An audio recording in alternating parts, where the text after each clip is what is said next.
Hello दोस्तों, मैं लेखराज सिंह आपका स्वागत करता हूं आपके चैनल टॉपर एकेडमी पर। जैसा कि हमने क्लास 10 का 7.1 का 4 क्वेश्चन कंप्लीट कर लिए थे, आज हम करेंगे 5वां क्वेश्चन। देखो क्वेश्चन क्या रहा है कि किसी कक्षा के 4 मित्र हैं, ABCD बिंदुओं पर बैठे हैं और ये आकृति 7.8 में दर्शाया गया है। चंपा और चमेली कक्षा में अंदर आती हैं और कुछ मिनट तक देखने के बाद चंपा चमेली से पूछती है कि क्या तुम सोचती हो कि ABCD एक वर्ग है। चमेली इससे सहमत नहीं है। दूरी सूत्र का प्रयोग करके बताइए कि कौन सही कह रहा था। यानी जो हमारा जो निर्देशांक दिए हैं हमारे कितने होते हैं, 4। जैसे ये वाला इधर का साइड का होता है x अक्ष और ये होता है x डैश अक्ष। x की तरफ तो प्लस का चलता है और x डैश की तरफ माइनस का। जो ऊपर वाला होता है उसे y अक्ष बोलते हैं और जो नीचे वाला होता है उसे y डैश अक्ष। तो y अक्ष के प्लस के होते हैं और y डैश के माइनस के। नीचे वाले माइनस के और ऊपर वाले प्लस के, और x अक्ष के प्लस के और x डैश के माइनस के। तो 4 चतुर्थांश हैं। अगर हम पहले वाले इस भाग की बात करें तो इसमें प्लस प्लस के आते हैं, क्योंकि x अक्ष प्लस का है और y अक्ष भी प्लस का है। जब हम क्लॉकवाइज घूमेंगे, जैसे याद रखना, जैसे यहाँ पे हमने घूमे तो पहले हमने x अक्ष का ले लिया तो प्लस का आया, फिर y अक्ष का ले लिया वो भी प्लस का आया। जब हम इधर आएंगे तो x अक्ष पहले आ रहा है तो किसका होगा, प्लस का। फिर y डैश आ रहा है, ये किसका है, माइनस का। तो इस खाने में लेते हम तो ये x का मान प्लस का आता, y का माइनस का आता। फिर आगे क्लॉकवाइज ऐसे घूमेंगे तो y डैश किसका है, माइनस का, और x डैश किसका है, माइनस का। यानी इसमें किसका चिन्ह यूज होगा, माइनस का, क्योंकि y अक्ष माइनस का है और x डैश माइनस का है। जब इस खाने में जाएंगे तो ये x डैश अक्ष है, ये भी तो माइनस का है, और y अक्ष किसका है, प्लस का। तो इससे ये पता चल रहा है कि पहले वाले खाने प्लस प्लस के आते हैं, दूसरे वाले प्लस माइनस के, तीसरे वाले माइनस माइनस के और चौथे वाले माइनस प्लस के। हमें ये वाला जो ग्राफ दिया है इस वाले अक्ष में दिया है, चतुर्थांश में। यानी कहने का मतलब है यहाँ पर A बिंदु है और A बिंदु के निर्देशांक कैसे निकालेंगे कि 1 2 3, तो x का कितना हो गया, 3। और जब ऊपर चलेंगे तो 0 1 2 3 4, तो कितना हो गया, 3,4। ठीक है। अब निकालेंगे B के निर्देशांक। तो देखो 0 1 2 3 4 5 6, तो B का कितना हो गया, 6, यानी x का हो गया 6। y का देखो 0 1 2 3 4 5 6 7, तो y का कितना हो गया, 7। आगे अब निकालेंगे C के, तो 1 2 3 4 5 6 7 8 9, तो x का कितना हो गया, 9। और y के निकालेंगे तो 0 1 2 3 4, कितना हो गया, 4। ऐसे D के निकालेंगे तो 0 1 2 3 4 5 6, तो x का कितना हो गया, 6। और जब हम y के निकालेंगे तो 1 ही है, तो 6,1 ये वाले निर्देशांक हो गए। यानी जब x अक्ष की तरफ चलते हैं तो ये खाने गिन लिया करो कि 0 1 2 कितना यहाँ पे है और इधर ऊपर कितना y का है, वही रख रहा हूँ। जैसे x अक्ष की तरफ चले तो 3 है और ऊपर चले तो y का मान है। तो A के 3,4, B के 6,7, C के 9,4 और D के बिंदु 6,1 आ रहे हैं। अगर हमें इससे मिलाएं कि A से B को मिलाएं तो इससे ये मिला दिया, B से C को मिलाएं तो इससे ये मिला दिया, और C को D से मिलाएं तो इससे ये मिला दिया, और अगर A को D से मिलाएं तो इसको ये मिला दिया। तो इससे हमारा क्या बन रहा है, एक हमारा 4 भुजा वाला एक चतुर्भुज सा बन रहा है। अब इसको ये सिद्ध करना है कि ये हमारे मान, अगर हमारा वर्ग है या चतुर्भुज है, कैसा चतुर्भुज है। देखो अगर मैं यहाँ से मिटाल दूँ से तो इससे एक बात सिद्ध हो रहा है। देखो अगर तुम्हारी स्क्रीन पर नहीं दिख रहा हो तो आप इसे जूम करके देख सकते हैं वीडियो में। देखिए मैंने इसे रफ़ कर दिया और इसे ये भी मिटा दिया और ये भी मिटा दिया। तो इससे क्या एक चतुर्भुज बन गया हमारा, क्या बन गया, चतुर्भुज बन गया। अब निकालेंगे हम सबसे पहले ए और बी के बीच की दूरी। तो सबसे पहले देखो ए बी के बीच की दूरी का फॉर्मूला, वही बीच की दूरी का एक ही फॉर्मूला लग रहा है सारे क्वेश्चनों में जो लगाया है, यानी फॉर्मूला क्या है, x2 माइनस x1 का whole square plus y2 minus y1 का होल स्क्वायर। जब हम a से स्टार्ट कर रहे हैं तो a वाले होते हैं हमारे x1 और y1। तो x1 कितना दिया है 3 और y1 दिया है 4। तो x1 दिया है 3 और y1 दिया है 4। आगे दूसरा क्या है b, तो b वाले कितने होंगे, ये x2 है और ये y2 है b वाला बिंदु के। तो x2 के दिया कितना दिया है हमारा 6 और y2 दिया है 7। और जब इनको मानों को हम इसकी बीच की दूरी वाले फॉर्मूले रखेंगे तो इनकी a और b की बीच की दूरी का मान निकल के आएगा। दरिए देखो x2 का मान कितना है 6 और x1 का मान है 3, इसका होल स्क्वायर प्लस y2 का मान है 7 और y1 का मान है तुम्हारा 4, इसका होल स्क्वायर। तो ए बी बराबर 6 में से 3 गया तो 3 का होल स्क्वायर प्लस 7 में से 4 गए तो 3 का होल स्क्वायर। और जब हम 3 का वर्ग करेंगे तो 9 और फिर 3 का वर्ग करेंगे तो 9। तो 9 9 कितना हो गया हमारा 18 मात्र।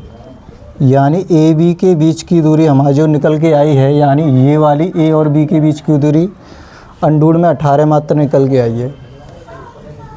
ऐसी चारों भुजाओं को देखेंगे। अब देखेंगे हम बी और सी की बीच की दूरी। आइए निकालते हैं। देखो अगर मैं बी सी के बीच की दूरी निकालूं तो फॉर्मूला वही लगेगा बीच की दूरी वाला। तो x2 माइनस x1 का whole square plus y2 minus y1 का होल स्क्वायर। अब मैंने v से स्टार्ट किया है तो 1 माने जाएंगे v वाले बिंदु। तो v के बिंदु कितने हैं 6,7, यानी x का मान है 6 और y1 का मान है 7। और दूसरा c का जो है उसे मानेंगे 2 वाले। तो c का कितना बिंदु है 9,4। तो x2 का हो गया 9 और y2 का हो गया 4। जब इन मानों को हम इस फॉर्मूले में रखेंगे, देखो x2 कितना था हमारा 9 था और x1 कितना था 6, इसका होल स्क्वायर प्लस y2 कितना था हमारा 4 और y1 कितना था हमारा 7, इसका होल स्क्वायर। तो BC बराबर 9 में से 6 गया तो कितना बचा 3, इसका होल स्क्वायर प्लस 4 में से -7 के गया तो माइनस की संख्या ज़्यादा है तो माइनस का 3 बचा, इसका होल स्क्वायर। तो BC बराबर 3 का वर्ग कितना होता है 9 प्लस, और जब -3 का वर्ग करेंगे तो -3 गुणा -3 माइनस से माइनस प्लस हो गया तो 3 त्रिक 9, यानी BC बराबर हमारा निकल के आ गया 18 मात्र, या इकाई भी लिख सकते हैं। तो इससे ये पता चल रहा है कि AB का मान भी इतना आ रहा है और BC का भी मान इतना आ रहा है। अब निकालेंगे हम C और D का मान। तो इसे मैं रफ करता हूँ। A और B का मान पता चल गया। अब निकालते हैं C और D का मान, यानी CD का और फिर DA का। इसे थोड़ा रफ कर देता हूँ मैं।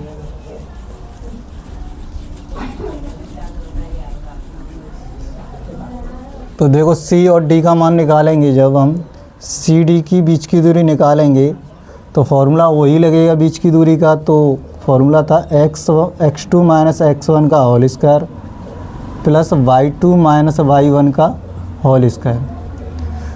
जब C से स्टार्ट किया है तो वो 1 माने जाएंगे x1 और y1, और D से स्टार्ट किया है वो x2 y2 माने जाएंगे। तो C के निर्देशांक कितने हैं 9,4। तो x1 का मान है 9 और y1 का मान है 4, यानी x1 का मान है 9 और y1 का मान है 4। और जो दूसरा D है उसे x2 मानेंगे। तो D के भी निर्देशांक हैं 6,1। तो x2 का मान हो गया 6 और y2 का मान हो गया 1। जब इन मानों को बीच की दूरी वाले फॉर्मूले में रखेंगे तो देखो x2 का कितना है 6 माइनस x1 का मान कितना है 9, इसका होल स्क्वायर प्लस y2 कितना है 1 माइनस y1 कितना है 4 इसका होल स्क्वायर। तो CD बराबर 6 में से माइनस के 9 गया तो कितना बचा माइनस का 3 इसका होल स्क्वायर प्लस 1 में से माइनस के 4 जाएंगे तो माइनस की संख्या ज़्यादा है तो माइनस का 3 बचेगा इसका होल स्क्वायर। तो CD बराबर 1 में से माइनस 3 का वर्ग करेंगे तो -3 गुणा 3 कितना हो गया प्लस के 9 इसका भी वर्ग करेंगे ये भी 9 हो जाएगा -3 का वर्ग। तो CD का मान भी कितना आ गया हमारा √18 मात्रक या इकाई। अब निकालेंगे हम, अभी हमने निकाला AB के बीच की दूरी, BC के बीच की दूरी, AB के बीच की दूरी, BC के बीच की दूरी, CD के बीच की दूरी। अब निकालेंगे DA के बीच की दूरी यानी DA, फॉर्मूला वही बीच की दूरी का। तो x2 माइनस x1 का whole square plus y2 minus y1 का होल स्क्वायर। तो D से स्टार्ट किया है तो D के मान x1 और y1 माने जाएंगे। तो x1 का मान कितना हो गया, D के बिंदु है 6,1 तो x1 बराबर 6 और y1 बराबर 1। और जब हम a के निकालेंगे तो वो हो गया हमारा x2 का मान आ गया हमारा 3 और y2 का मान आ गया 4 यानी ये x1 3 और y2 का मान 4। जब इन मानों को हम इसमें रखेंगे तो x2 कितना है 3 और x1 कितना है 6 का होल स्क्वायर प्लस y2 कितना है 4 माइनस y1 कितना है 1 का होल स्क्वायर। तो DA बराबर 3 में से -6 गया तो माइनस के 3 का वर्ग बचा -3 का होल स्क्वायर प्लस 4 में से 1 गया तो 3 इसका होल स्क्वायर। जब DA बराबर -3 का वर्ग करेंगे 9 आएगा और 3 का वर्ग करेंगे 9 आएगा। तो DA का मान कितना आ गया हमारा अंडूड में 18 मात्रक।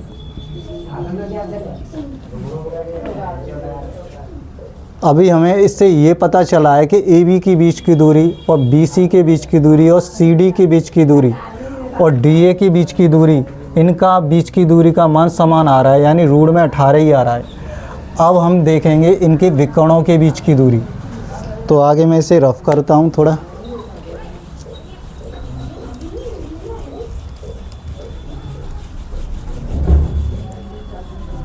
देखिए अब निकालेंगे विकर्ण। विकर्ण होते हैं यानी B को D से मिलाना है और A को C से मिलाना है। तो सबसे पहले मैं A और C के बीच की दूरी निकालूंगा। तो AC के बीच की दूरी का वही दूरी का फॉर्मूला लगेगा x2 माइनस x1 का whole square plus y2 minus y1 का होल स्क्वायर। तो जब मैंने A से स्टार्ट किया तो 1 माने जाएंगे यानी A के बिंदु हैं 3,4 तो x1 बराबर 3 और y1 बराबर 4। और जब C के निर्देशांक जो दिए हैं वो है दिए हैं 9,4 तो ये माने जाएंगे x2 बराबर 9 और y2 बराबर 4। जब इन मानों को इस फॉर्मूले में रखेंगे तो x2 कितना था 9 और x1 3 का होल स्क्वायर प्लस y2 कितना था 4 और y1 था 4 इसका होल स्क्वायर। तो AC बराबर 9 में से 3 गया तो 6 का होल स्क्वायर प्लस 4 में से 4 गया तो 0 का होल स्क्वायर। तो AC बराबर 6 का वर्ग होता है 36 और 0 का वर्ग 0 तो AC बराबर 36 बचा। तो 36 मात्रक। आगे भी इसे लिख सकते हैं कि AC बराबर 6 मात्रक भी लिख सकते हैं। तो AC बराबर आ गया एक विकर्ण हमारा 6 और एक और विकर्ण हमारा रह गया उसका नाम है हमारा AC तो निकाल लिया, अब रह गया B और D। तो BD के बीच की दूरी निकालेंगे जब वही फॉर्मूला लगाएंगे x2 माइनस x1 का whole square plus y2 minus y1 का होल स्क्वायर। तो B से स्टार्ट किया है तो 1 माने जाएंगे तो V कितना दिया है 6,7 तो x1 बराबर 6 और y1 बराबर 7 और D के बिंदु कितने दिए हैं 6,1 तो x2 बराबर 6 और y2 बराबर 1। जब इन मानों को b और d के बीच में रखेंगे तो x2 कितना दिया था 6 और x1 कितना दिया था 6 का होल स्क्वायर प्लस y2 कितना दिया था 1 और y1 कितना दिया था 7 इसका होल स्क्वायर। तो BD बराबर 6 में से 6 गया तो 0 का होल स्क्वायर प्लस 1 में से -7 जाएंगे तो -6 बचेगा क्योंकि माइनस संख्या ज़्यादा है 6 का होल स्क्वायर। तो BD बराबर 0 का वर्ग 0 प्लस 6 का वर्ग -6 का वर्ग करेंगे तो प्लस हो जाएगा तो 6 6 36। जब इसको हम जोड़ेंगे तो रूट के अंदर आएगा 36 मात्रक। और इसे आगे भी लिख सकते हैं, मैंने अभी बताया कि BD बराबर 36 का वर्गमूल है 6 का 6 मात्रक। यानी इससे यह सिद्ध हो रहा है कि एक वर्ग को सिद्ध करने के लिए इससे यह सिद्ध हो रहा है कि AB का मान बराबर BC का मान बराबर CD का मान बराबर DA का मान बराबर आ रहा है। यानी ये भी अंडूड 18, ये भी अंडूड 18 मात्रक, ये भी अंडूड 18 मात्रक और ये भी अंडूड 18 मात्रक। और दोनों विकर्णों का मान भी समान आ रहा है। यानी AC और बराबर BD कितना आया था AC अंडूड में 36 या 6 लिखा था मैंने, और BD का मान भी अंडूड 36 मात्रक या 6 लिखा था ये। यानी इससे यह सिद्ध होता है कि अगर हमें वो वर्ग सिद्ध करना है तो वर्ग का एक नियम है कि उसकी चारों भुजाओं का मान समान आना चाहिए और उसके जो विकर्ण हैं उनका भी मान समान आना चाहिए, तब भी वह वर्ग माना जाएगा। तो इससे यह सिद्ध हो रहा है कि उन चारों बिंदुओं को मिलाने पर उनकी बीच की दूरी निकालने पर जो उनका मान आ रहा है उससे ये सिद्ध हो रहा है कि यह एक वर्ग बन रहा है। इसीलिए यहाँ चमेली और चंपा की बात चल रही है, तो जो चंपा है वो सही कह रही है। तो इसीलिए यहाँ पे लिखेंगे कि जो चंपा सही कह रही थी, सही कह रही थी कि यह एक वर्ग है। तो इससे यह सिद्ध होता है कि इन चारों को मिलाने पर एक वर्ग बन रहा है। तो चंपा ने सही कहा था, एक वर्ग ही बन रहा है, तो चंपा सही कह रही थी। थोड़ा क्वेश्चन थोड़ा लेंथी हो गया है, अगर न समझ में आया हो तो कमेंट में आप बता दीजिएगा, दोबारा से करा दूंगा। और इसको थोड़ा धीरे धीरे करके आराम से देखिएगा क्योंकि क्वेश्चन बहुत बड़ा है और आराम से वैसे मैंने समझाएगा, न समझ आए तो कमेंट ज़रूर करना। थैंक यू, धन्यवाद। नेक्स्ट क्वेश्चन करेंगे अगली वीडियो में। धन्यवाद।